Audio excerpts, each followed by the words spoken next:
누구신가에 대해서 얼마나 많은 참된 이해를 가지고 있는가, 이 내용을 살펴봐야 된다라는 그것을 우리가 확인했었죠. 오늘 이 시간에는 두 번째 내용 되겠습니다. 원칙 2, 거기 보시면 새로 나눠드린 거 지금 다 받으셨죠?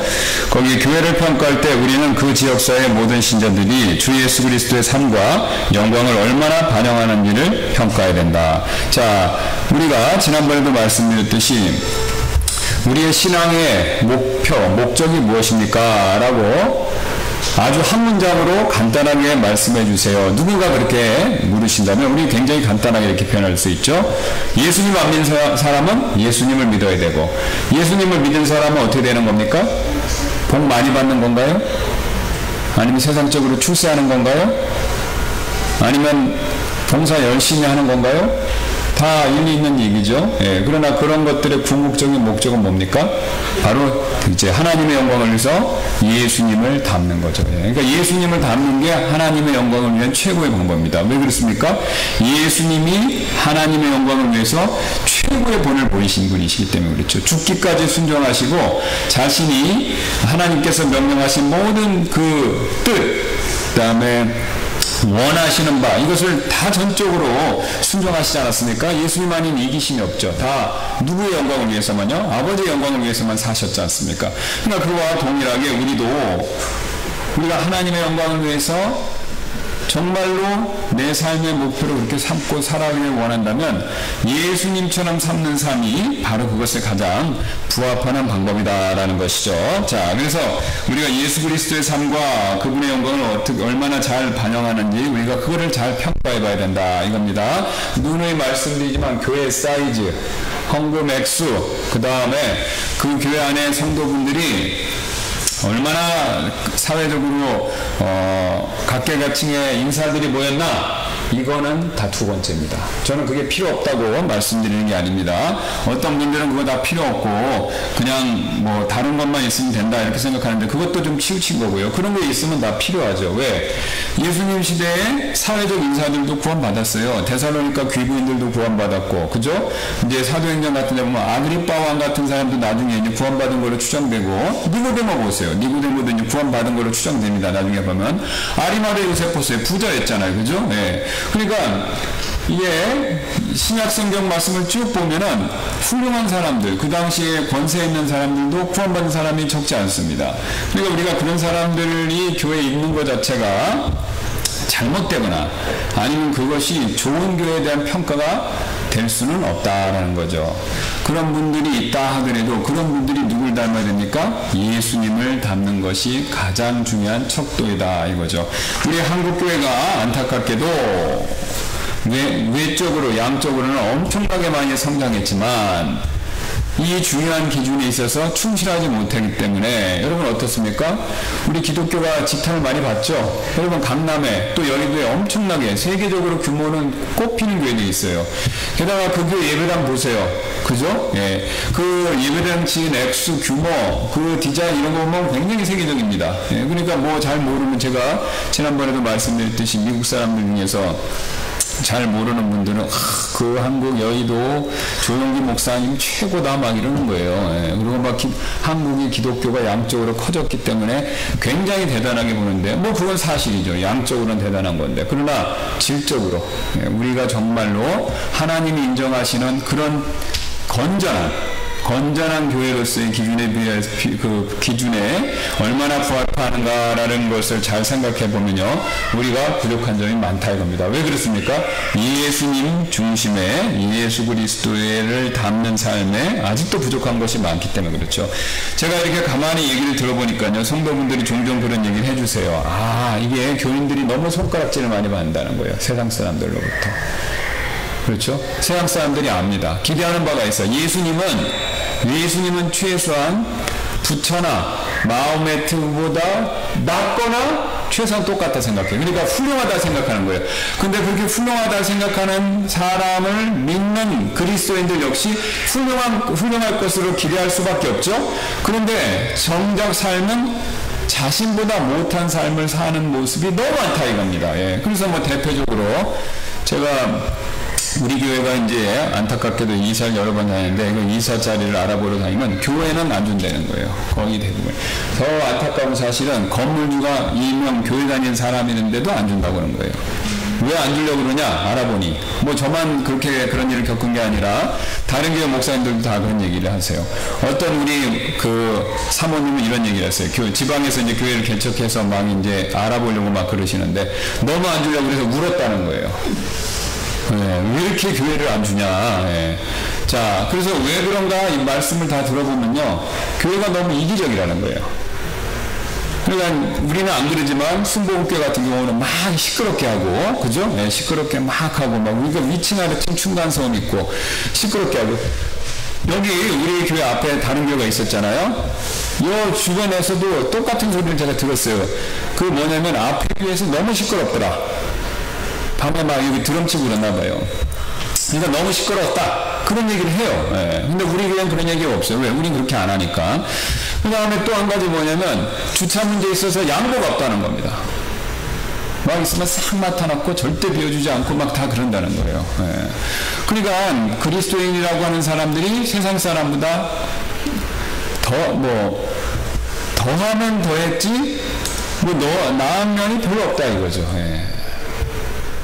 그 왜 그렇습니까? 이런 부분에 대해서 우리가 가르침을 받지 못했기 때문에 그래요. 이런 면에 있어서 우리가 부족하기 때문에 그렇습니다. 그러니까 우리가 개인이 구원받고 예수님 안 믿는 사람 예수님 믿고 그 다음에 거기서 멈춰버렸기 때문에 그런 거죠. 예수님을 닮는 삶을 신앙의 제일 중요한 목표로 놓고 이것을 우리가 부지런히 실천했어야 되는데 이 부분이 미약한 겁니다. 다른 것들에 두 번째로 세 번째 해당하는 것들에 가려져서 우리가 그것에 대해서 희미해져 버린 거죠. 자, 근데 이제 그걸 강조하는 것은 제 얘기가 아니고 사도 바울이 그걸 굉장히 많이 강조했죠. 자, 지금 사도 바울이 인생 말년에 쓴 목중서시라는 것이 있습니다. 자, 그 중에서 제일 중요한 다 중요하지만 더욱더 중요한 게 세 개가 중요해요. 에베소서, 골로새서, 빌립보서. 이거는 이제 바울이 자기 신앙의 마지막 때 인생 경험에 신앙의 마지막을 정리하는 입장입니다. 그러니까 12년간 3차례에 걸쳐서 이미 3차례에 걸쳐서 선교형을 통해서 최소한 11개에서 12개 이상 교회를 세운 걸로 성경이 그걸 보여주고 있어요. 그럼 바울이 그거 이상으로 교회를 세웠고 교회를 그 다음에 섬겼고 교회의 여러 가지 문제를 해결했는데 바울이 가만히 보니까 성도들의 문제점이 굉장히 많았는데 뭐 유대인은 유대인으로서 문제점, 이방인은 이방인으로서 문제점, 그죠? 개인이면 또 개인적으로 신분상 그때는 뭐 노예, 귀족 다 있지 않습니까? 자유인까지. 그러니까 그건 얼마나 복잡한 문제들이 많았겠어요. 또 인종도 달랐고 그러니까 이제 여러 가지 문제가 있었는데 그 문제를 해결하면서 바울이 깨달은 것이 있죠. 바로 뭐냐? 우리의 신앙의 목적은 예수님을 닮는 게 제일 중요하구나. 이거를 거듭 강조한 거죠. 자, 그게 이제 세 번의 서신서에 나오는데 에베소서에서 그걸 무지하게 강조했어요. 그래 오늘 이번에 보는 골로새서도 마찬가지입니다. 자, 여기 보겠습니다. 질문. 우리 교회의 성도들은 어느 정도까지 그리스도의 성품을 반영하는 공동체로서 부합하고 있습니까? 자, 이제 지난 시간에 살펴봤던 것처럼 어떤 그리스도인이라고 하더라도 혼자서는 안 됩니다. 혼자서는 예수님 나는 이제 이것까지 이해하셔갖고 내 신앙 목표는 예수님 닮는 겁니다. 그렇게 해갖고 여러분 보따리 싸고 기도원 가시면 소용없어요. 왜요? 하나님은 예수님을 닮는 그 일을 할 수 있게 하기 위해서 교회를 주신 겁니다. 교회. 그러니까 교회 안에서 여러 성도들과 함께 그것이 효과적으로 가능해진다라는 겁니다. 그것이 효과적으로. 다시 한번 말씀드리겠습니다. 교회 없이는 안 되는 거예요. 우리가 왜 교회를 강조하냐면요, 뭐 예배당에 이렇게 모여갖고 그냥 건물 없고 헌금 내고 사람들이 서로 모여서 교제하고 이런 거 좋은 그 정도 차원의 문제가 아닙니다. 하나님은요 구원받은 우리를 천국에 부르실 때까지 교회를 통해서 신앙생활을 하도록 그렇게 정하신 겁니다. 자, 여러분 아주 쉬운 예로 가정 생각해 보세요. 자녀를 낳는 거는요 아무나 낳을 수 있어요. 그렇죠? 성인 남녀만 되면 다 낳습니다. 그런데 그 낳은 그 자녀가 정상적인 어른, 사회에서 인정하는 정상적인 어른이 되려면, 성인이 되려면 뭐가 필요합니까? 가정이 꼭 필요하죠. 고아원에서도 길러줄 수 있어요. 심지어는 인도에서 발견된 것처럼 늑대가 사람을 길러주는 경우도 있어요. 그렇죠? 그런데 정상적인 가정에서 자라지 못한 자녀들은요, 뭔가 정상적인 가정에서 자란 자녀보다 부족한 게 있다라는 겁니다. 그럼 뭘 의미합니까? 하나님께서 가정을 통해서 자녀들을 잘 자라게끔, 건강하게 자라게끔 그런 원리를 정해주신 거죠. 여러분 지금 잘 생각해 보세요. 젠더 이슈 해갖고 게이 부부가 법적으로, 저는 그거 굉장히 잘못된 거라고 생각하는데, 게이 부부가 법적으로, 그죠? 아이들을, 고아들을 입양을 해요. 그러면 자, 걔네들은 무슨 죄입니까? 그잖아요, 그죠? 예. 이제 집에서 이렇게 다 보니까 남자야, 아니면 여자야. 이게 뭐냐 이거예요. 걔 그러면은 걔가 가치관이 얼마나 혼동스럽겠어요. 게다가 얘는 직접적으로 이 게이 부부의 자식이 아니에요. 물려받은 게 없는 거예요. 그러면 얘는 더 착한 애일 수도 있어요. 그죠? 지금 게이 부부까지 하면은 뭔가 문제가 단단히 있는 사람인 거예요.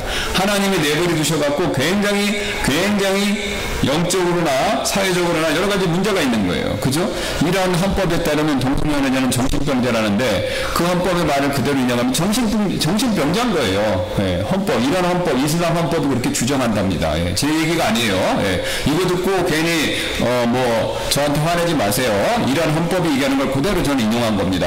예, 그러니까 이런 헌법에 따르면 정신문제, 정신에 무상이 있는 거예요. 자, 그런데 그 아이들은요, 비록 미혼모한테 출산하거나 아니면 부모님이 다 돌아가셨거나 굉장히 훌륭하고 좋은 아이일 수가 있어요, 성품적으로.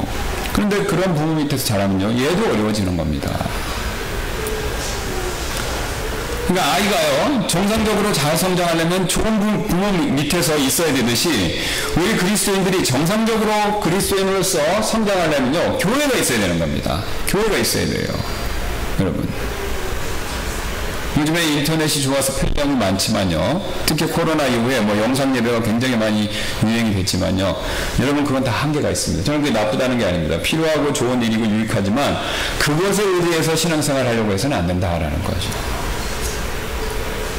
같이 모여서 예배드리고 기도하고 빵을 떼면서 교제하고, 그렇죠? 어려울 때 서로 들여다보고 또 돕고, 이게 필요한 거죠. 이게.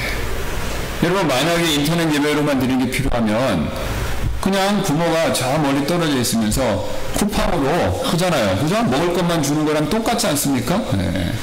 그잖아, 영상으로 보면서 뭐라고 얘기하고 그냥 먹을 것만 해주고, 제 아들하고 저하고 그런 거예요 지금, 그죠? 네, 물론 다행히 장가는 갔지만 멀리 떨어져 있어갖고 가끔 하고 시간 되면 영상하고 필요한 거 있으면 돈이나 이런 거 있으면 보내주고, 그게 가까워지겠습니까 더?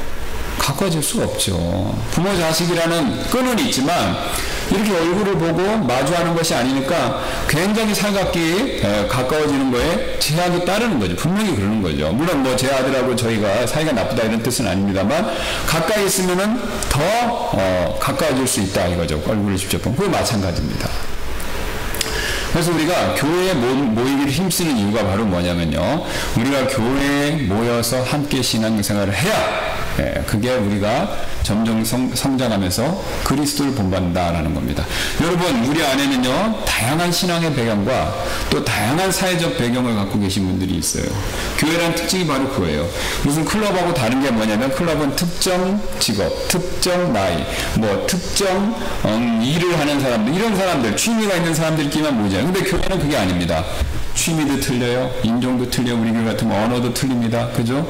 고향도 틀려요. 다 틀려요. 다. 오히려 같은 거라고는 찾아보기 어렵습니다. 같은 거 딱 하나 있죠. 신앙인이라는 거. 그 외엔 다 틀려요, 사실은요. 근데 다 틀리는데, 이게 왜 다 틀리는 게 신앙안에 중요하냐면요, 다 틀리지만 어떻게 예수님 믿고 구원받고 어떻게 예수님을 통해서 변화되었는가, 그 얘기를 들으면요, 그게 은혜가 되는 겁니다. 그게 은혜가 되는 거죠. 제가 최근에 우리 교회 이제 한 자매님이 가정사가 있어서 굉장히 어려움을 겪고 있습니다. 예. 그 남편이 이제 하지 말아야 할 일을 했기 때문에, 그래서 굉장히 어려움을 겪고 있는데, 상담을 하고 했는데 그분이 이런 말씀하세요. 굉장히 남편이 밉지만 자기가 신앙으로 이거를 해결해 보려고 결심을 했기 때문에 기도하고 신앙의 방법을 해결하려고 하니까 굉장히 밉지만 다른 마음의 한 구석에서는 남편이 불쌍하다 이런 마음을 주셨다는 거죠. 여러분, 이게 속된 말로 하면 정상적인 사람이면 세상적입니다. 세상적으로 정상적인 사람이라면 그런 마음이 들겠습니까? 남편이 자기를 배신했는데 불쌍하다는 마음 들면 그거 비정상이죠. 세상 사람 봤을 때. 그러니까 세상 사람들은 안 믿는 거예요. 쇼한다, 거짓말이다, 뭐 그냥 이렇게 하는 말이지. 근데 우리가 거짓말하는 건 아니잖아요. 하나님이 그런 마음을 주시는 겁니다. 하나님이 그런 마음을 주시는 거예요. 믿지만, 원수 같지만 불쌍히 여기는 마음을 갖는 거죠. 근데 그 자매님이 갖는 마음은 사실 하나님이 갖는 마음이에요. 하나님은 그런 죄를 미워하시잖아요. 그죠? 예.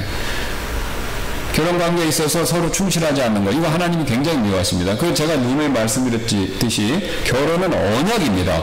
성경에서 언약은요, 죽음을 대가로 담보로 맺는 약속을 얘기해요. 그러니까 이 약속이 왜 무섭냐면, 언약의 약속이 왜 무섭냐면요, 언약의 약속을 어기면요, 성경에서는요 기본적으로 죽음이에요. 죽음입니다. 그러니까 죽음을 담보로 대가로 하는 거예요. 그러니까 약속을 어기면 죽어야 되는 거예요, 상대방이. 근데 그 첫 번째 언약이 나오는 게 뭐냐면 결혼 언약이에요. Marriage Covenant. 그러니까 아담과 이브가 서로 맺으셨는데 그건 죽음을 담보로 서로 하나님이 짝을 지어주시고 그걸 지켜야 된다 이거죠. 그러면 그걸 어기는 것에 대해서는 하나님이 크게 진노하시고 죽음의 대가를 원하시는데 그게 하나님의 마음입니다. 그러니까 우리가 그리스도인이건 아니건 상관없이 가늠한 것 외에 이혼하려고 하는 마음을 가지면요, 하나님이 엄청 싫어하시는 거예요, 사실은. 물론 이제 그거 외에 기타 등등 있죠. 뭐 심한 폭력을 사용한다든가 도박이나 이런 것에 약물 중독을 한다든가 그런 이제 사회적인 법에 저촉이 되는 경우, 그죠? 정신병이 있다든가 그런 경우에서는 그게 가능하지만 그거 외에는, 그건 뭐 말할 필요도 없잖아요. 그죠? 예. 그거 외에는요, 가늠한 거 외에는요, 가정을 지키는 게 맞습니다. 그런데 하나님께서 그것을 깨려고 할 때 하나님 그것을 싫어하시는데, 반면 하나님께서는 그렇게 하려는 사람들에 대해서 불쌍한 마음을 또 갖고 계신 거죠. 하나님은 우리의 죄를 볼 때 항상 두 가지 마음이 생기십니다. 진노하시기도 하지만 안타깝게도 여기시는 거예요. 왜요? 죄의 싹은 사망이니까. 여러분이 자녀를 길러보셔서 아실 거예요. 젊었을 때는, 아이가 어릴 때는 자녀가 잘못하면 화만 나죠? 그러시죠? 저도 그랬습니다. 근데 나이가 들고요, 그 다음에 할머니 할아버지가 되면요, 자녀나 좀 컸겠죠. 아니면 손녀가 잘못했을 때 그걸 보면요, 화만 나진 않습니다. 불쌍한 마음도 들어요. 왜요? 얘 이렇게 말 안 들어서 어떡하지? 나중에 어려움을 스스로 겪을 텐데. 그죠? 화도 나지만 안타까운 마음도 든다라는 겁니다. 하나님은 그 마음이 더 크시죠. 왜? 불순종했을 때 결과가 어떤 건지 이미 다 알고 계시니까. 또 자신이 정해놓으셨기 때문에. 그래서 우리가 그런 마음을 갖는 것이 하나님의 마음인 거예요. 근데 우리가 그거를 바라면요, 하나님이 그런 마음을 주시는 겁니다. 그래서 그런 마음을 하나님 우리 안에 주시면요, 우리의 언행이 틀려지는 거죠. 그러니까 아까 그 자매님처럼 분명히 잘못한 사람을 보고도 불쌍한 마음이 들어요. 불쌍한 마음이 드는 모습을 보여야, 불쌍한 마음만 든다 그러면 그것도 문제죠. 그죠? 미운 마음만 하나도 안 들고 불쌍한 마음, 그러면 정신병자잖아요. 그죠? 예, 그거 바보죠. 그런데 두 가지 마음이 다 드는 게 정상이라 이거죠. 근데 그런 마음을 보면요, 세상 사람들이 처음에 우리 보고 바보라고 그러지만 나중에 압니다. 그게 놀라운 사랑이다라는 거예요. 세상이 가질 수 없고 세상이 줄 수 없는 마음이죠. 결국 그게 무슨 마음입니까? 그리스도의 마음이고 하나님의 마음이지 않습니까? 하나님은 그 마음을 우리에게 선물로 주기를 원하시는 거예요. 단 우리가 그걸 원할 때. 근데 우리 세상에 살니까 이런 거에 대한 개념이 노아이들잖아요. 그죠? 예, 뭐 어떻게 원수를 불쌍히 여기고 나를 배신한 남편을 불쌍히 여길 수 있느냐. 그건 용납이 안 된다. 맞는 얘기입니다. 세상에서 그 말이 맞죠. 그러나 하나님께서는 불쌍히 여기시기 때문에 우리도 그 마음을 갖기를 원하신다는 거죠. 그러니까 우리의 마음이 하나님의 마음으로 점점 닮아가는 거죠. 그리고 이게 말뿐이 아니라는 게 하나님께서 예수님을 통해서 그거를 직접 보여주셨죠. 예. 성경에만 기록되어 있으면 우리가 믿기 어려웠을 겁니다. 그러나 예수님이 2000년 전에 오셔서 하나님이 그런 마음을 갖고 계시다는 것을 입증하신 거죠. 자신의 삶과 특별히 십자가를 통해서. 그래서 세상 사람들이 예수님을 믿지 않는다 하더라도 최소한 인정을 하지 않습니까? 4대 성인 중에 한 명이다. 우리가 바로 그런 예수님의 마음, 하나님의 마음을 담는 것이 필요하다라는 거죠. 그게 우리가 하나님께 인정받는 우리 각자의 신앙의 모습이고 또 교회에 인정받는 기준이 된다라는 겁니다. 그래서 바울이 그것을 혼자는 할 수 없다. 교회를 통해서 해야 된다. 아까 말씀드렸듯이 정상적인 자녀가 되려면 가정을 통해서 돼야 되듯이 교회를 통해서 돼야 된다. 이렇게 얘기한 거죠. 자, 그래서 거기서 그 1장 28절에 이렇게 말씀하지 않습니까? 골로새서 1장 28절 거기 보시면 우리가 그분을 선포하여 각 사람에게 경고하고 또 모든 지혜로 각 사람을 가르치는 것은 각 사람을 그리스도 예수님 안에서 완전한 자로 드리려 함이라. 그렇죠? 그리스도 안에서 어떤 사람이요? 완전한 자. 그리스도 안에 있으면서 완전한 자다. 이거죠. 여기서 완전하다는 개념은 뭐 죄가 없이 완전히 퍼펙트하다. 뭐 이런 뜻이 아니고요. 예, 이제 이게 완전하다란 말의 의미가 뭐냐면, 이게 성숙했다. 그러니까, 이게 완벽하다라는 뜻이 아니라, 이 기준에 거의, 그러니까, 성숙했다. 이런 의미를 갖고 있습니다. 그러니까, 그리스도 안에서 성숙한 자를 드리려 합니다. 이런 뉘앙스를 생각하시면 돼요. 자, 그래서 이제 바울이 그것을 사랑 안에서 혼자서는 안 되니까 사랑 안에서 연합을 해야 된다. 하나님의 계획인 교회 공동체의 맥락 안에 있다. 그렇게 가르쳤다는 것이죠. 그래서 골로새서 2장 2절 보면요. 이것은 그들의 마음이 위로를 받고 사랑 안에서 함께 연합되어 깨달음의 충만한 확신에서 나오는 모든 부요함에 이르러 하나님의 신비와 아버지의 신비와 그리스도의 신비를 인지하게 하려 함이라. 하나님 신비, 아버지 신비, 그리스도 신비를 아는데 혼자 하는 게 아닙니다. 뭐죠? 함께 연합되어 깨달음의 충만한 확신에서 나오는 모든 부요함에 이르게 합니다. 네, 여러분 같이 있으셔야 서로 더 잘 이해할 수가 있습니다. 제가 조금 전에 말씀드렸던 그 자매님이 계시니까 어떻습니까? 저도 그 얘기를 듣고 은혜를 받았어요. 우리가 그걸 모르진 않죠. 여기 계신 분 중에 모르신 분이 누가 있습니까? 알지만 그렇게 실천하는 모습을 보니까 어떻습니까? 도전이 되는 거죠. 나도 이렇게 해봐야 되겠다. 그게 맞다. 옳다. 그걸 우리가 느끼는 거 아닙니까? 그러면 제가 그러고 다른 분들이 그러고 삶의 다른 영역에서 다 그걸 실천하면 어떻습니까? 서로가 서로에게 귀한 간증이 되는 거죠. 서로가 서로에게 귀한 간증이 되는 겁니다. 그러니까 우리가 신앙의 여러 케이스를 보면서 우리가 그것에 대해서 도전과 확신을 얻게 되는 거죠.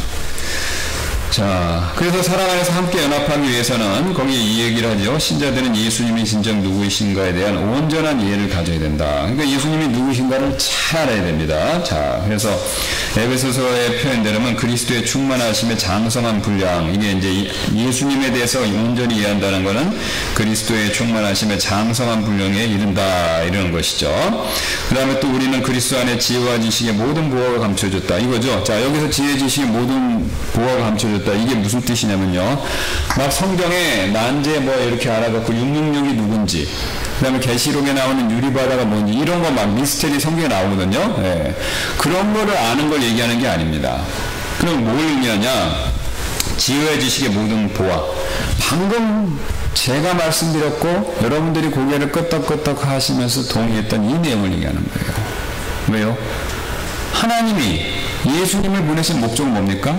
우리를 구원하시고 그 다음에 구원받은 사람들이 자신의 유일한 아들인 예수님을 함께하는 거, 이게 목적인 거잖아요.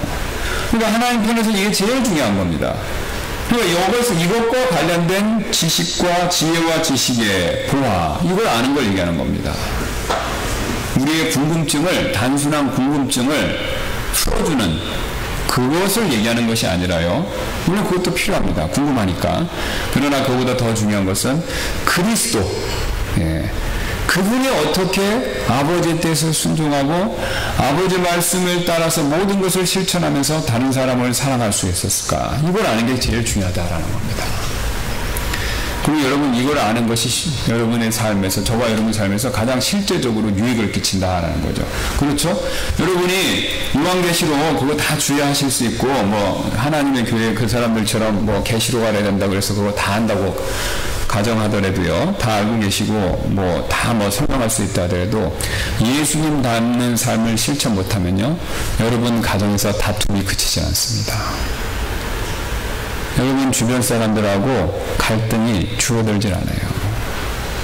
저는 그런 분들 너무나 많이 봤어요. 기도도 많이 하고 성경 지식도 굉장히 많지만 집안에서 특히 가까운 자기 사람들과 관계가 엉망진창인 분들 너무 많이 봤어요. 여러분 아주 쉬운 얘기를, 극단적인 얘기를 해드릴게요. 이건 극단적입니다. 예, 뭐 100% 맞는 건 아니지만 근데 거의 맞아요. 여러분 요새는 많이 들었지만 전철이나 서울역 같은 데 뭐 예수 천국 갖고 막 요란스럽게 하시는 분 있죠? 막 지하철에서 이렇게 나르는 분들. 개인적으로 저는 그분들이 훌륭하다고 생각하는데, 근데 실제 조사를 해보면요, 그분들은 주변 사람 관계가 굉장히 안 좋대요. 가족들한테 물어보면 말이 안 통한다는 거예요. 아나무인이고 굉장히 독단적이라는 거예요. 그럼 왜 그러느냐? 그것만 제일 중요하게 생각해서 그래요. 그것도 중요하죠. 예. 뭐 우리는 그 정도 못하니까 뭐라고 말을 못하지만, 그런데 그분들이 더 중요한 걸 놓치고 있는 거예요. 그럼 잘 생각해 보세요. 이게 모순이 있어요. 알지도 못하는 사람, 보지도 못한 사람, 처음 보는 사람한테 소리 지르면서 막 나눠줘요. 근데 정작 자기 가까운 이웃, 지인, 가족한테는 이걸 못 전하는 거예요. 왜? 그 사람들 다 이렇게 돼버린 거예요. 그럼 넌센스 아닙니까? 그죠? 네. 이게 나눠주신 분은 아시겠지만, 이게 나눠줘서 끝나는 게 아니라 얘기를 좀 해봐야 돼. 그렇죠? 예수님. 근데 그 얘기하기 어려워요. 갑자기 길에서 만난 사람한테 그 사람 바쁜데 시간도 없는데 붙잡고 어떻게 얘기를 합니까? 그러니까 이게 우리가 밖에서 전도하는 거 굉장히 어려운 겁니다. 그런데 내 주변 사람은 최소한 전도할 수 있는, 복음에 대해서 얘기할 수 있는 기회 정도는 가질 수 있거든요. 그런데 그 기회를 다 날리는 겁니다. 왜요? 아까 말씀드렸듯이 굉장히 독단적이고 남의 말 안 듣고, 그 다음에 자기 하고 싶은 대로 하는 그런 옛사람의 모습이 아직도 많기 때문에 그런 거죠. 근데 우리가 반대로 하시면 돼요. 반대로. 예. 전도하는 것도 중요하지만 내가 많이 예수님 닮는 모습으로 바뀌어야 내 주변 사람들 관계 전도할 때 효과가 많습니다. 예. 효과가 많아요. 그런데요, 제가 목회자로서 흥미로운 사실은요, 이렇게 좀 예수님 닮은 쪽으로 하시고 또 성품도 굉장히 부드럽고 그러지 않아요? 예, 그리고 잘 이렇게 베풀고 그러면 그런 분들이 교회로 또 사람들을 잘 인도하세요. 성격 강한 사람 치고 교회로 사람 많이 데리고 오는 경우는 별로 없고요. 성격이 부드럽고 남한테 이렇게 잘 또 친절을 베풀고 도와주고 이런 거 잘하는 분이 있어요. 우리 구제하는 인사가 있는 분들. 그런 분들은요, 주변 사람하고 관계가 좋으니까 또 교회를 또 잘 모시고 와요. 그 이상하죠? 네, 이상합니다. 굉장히 이상한 거죠. 나가서 아무리 외쳐도 독단적이면 듣는 사람이 없지만, 나가서 외치지 않더라도 부드럽게 예수님 닮는 모습을 하면 더 많이 교회로 온다 이거죠. 근데 이게 또 사도행전에 그대로 나오지 않습니까? 교회 안에서 빵을 떼면서 교제하고, 그렇죠? 돌아가면서 하나가 되어서 그렇게 가족같이 신앙생활 하니까 어떻습니까? 호감을 얻고 백성들이 하나님이 또 믿는 자들을 더해 주셨다. 이 얘기가 분명히 나옵니다. 우리가 이쪽 방향으로 가면 됩니다. 그러니까 우리 교회 부흥하는 거, 성장하는 거 굉장히 간단합니다. 저를 포함해서 여러분 모두가 예수님을 점점 더 많이 닮아가면요, 오게 돼 있어요. 사람들이. 아, 저 교회 가니까 예수님 닮은 모습이 목사님부터 성도님까지 그냥 확실하더라. 그러면요, 오지 말라고 도 옵니다.